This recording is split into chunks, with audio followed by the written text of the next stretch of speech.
The 2025 Austrian Grand Prix was supposed to be another feather in Ducati's red-hot cap, especially at their fortress-like stronghold in Spielberg. But what unfolded instead was a moment that sent shockwaves not just through the grandstands, but deep into the heart of Ducati's management.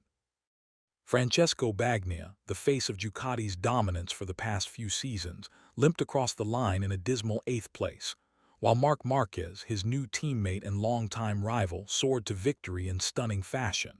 Fans were stunned, but behind the paddock walls the atmosphere turned frosty. Rumbling started almost immediately, with Ducati's senior team members seen huddled in intense, silent discussions, eyebrows furrowed and lips tight. Something wasn't right. Pecco's slump at Spielberg wasn't just a bad day.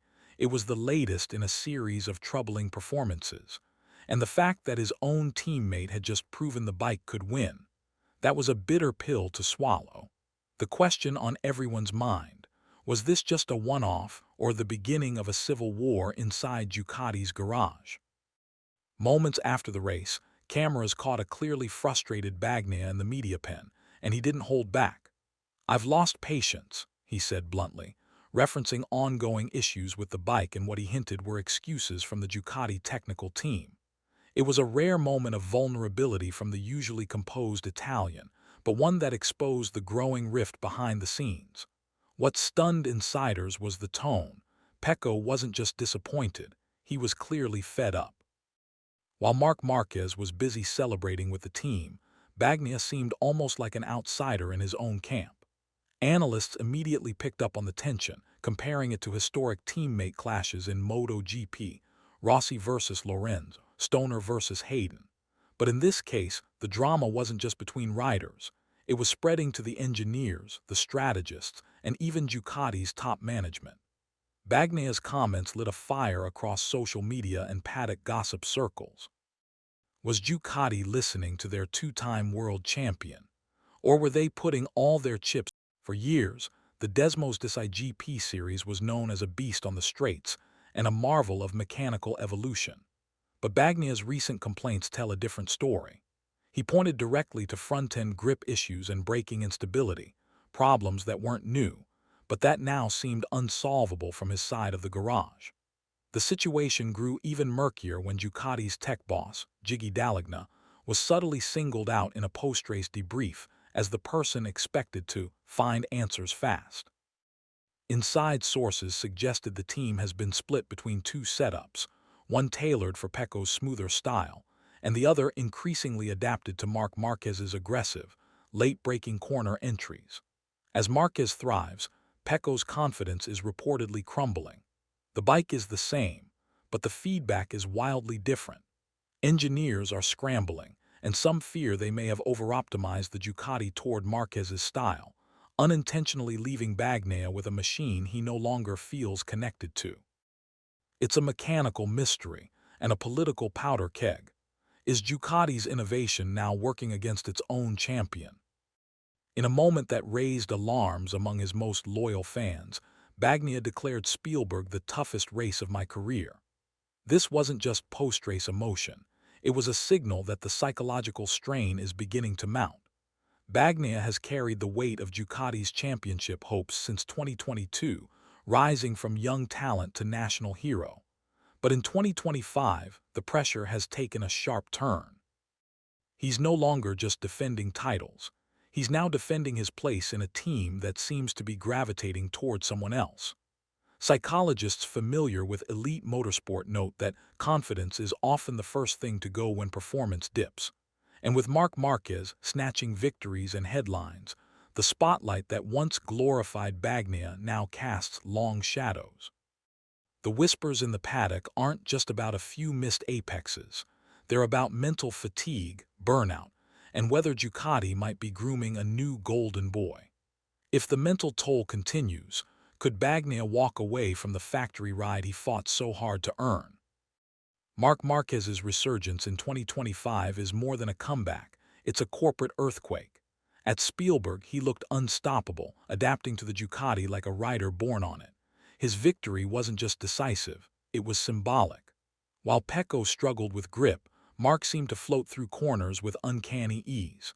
What's striking is just that Marc is winning, but that he's winning in Ducati's colors, which were once almost synonymous with Pecco's identity. Inside the garage, some mechanics reportedly shifted assignments, fueling speculation about a quiet changing of the guard. Ducati may say they support both riders equally, but in a results-driven business, the numbers don't lie. Marquez is delivering. The mood in the paddock reflects a shift.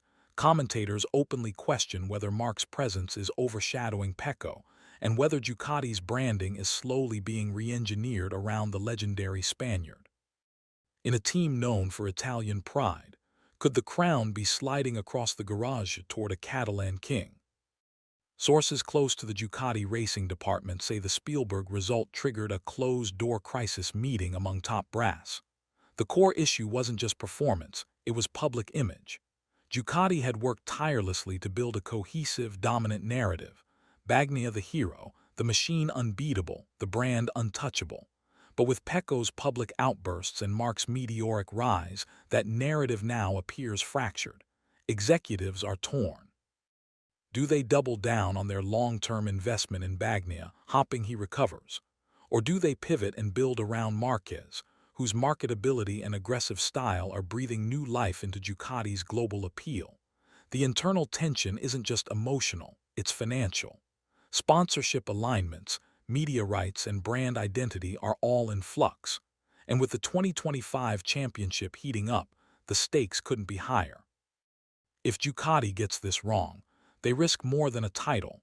They risk dividing the very team that led them to glory. While Marquez continues to shine, Bagnaia's complaints are now forcing Ducati's engineers to walk a tightrope.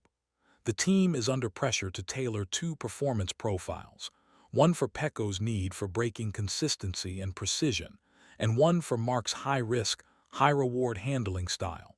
It's an impossible balancing act. Any updates that favor one rider may destabilize the other.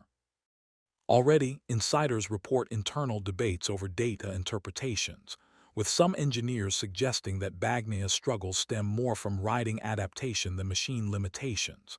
But that explanation only adds fuel to the fire, making Pecco feel further alienated.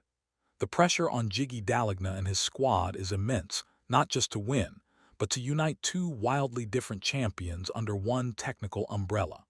The margin for error, razor thin. One misstep, and Ducati could lose control of the championship and the trust of its riders. As the dust settles on Spielberg, the tension inside Ducati is impossible to ignore. What began as a mechanical hiccup is now a full-blown identity crisis. Bagnaia, once the undisputed leader of Ducati's factory team, now looks like a man searching for answers while his teammate races into the spotlight. Meanwhile, Ducati's top executives are caught in a storm of performance metrics, PR crises, and championship pressure. The team is still winning, but at what cost? Pecco's relationship with the bike and with the team is strained, while Marc Márquez's presence grows larger by the race. Fans are choosing sides, analysts are predicting shakeups, and the paddock is holding its breath. The next few races will decide not just the 2025 title, but Ducati's future. Will they rise from this moment stronger, or will the engine that brought them glory begin to sputter at the worst possible time?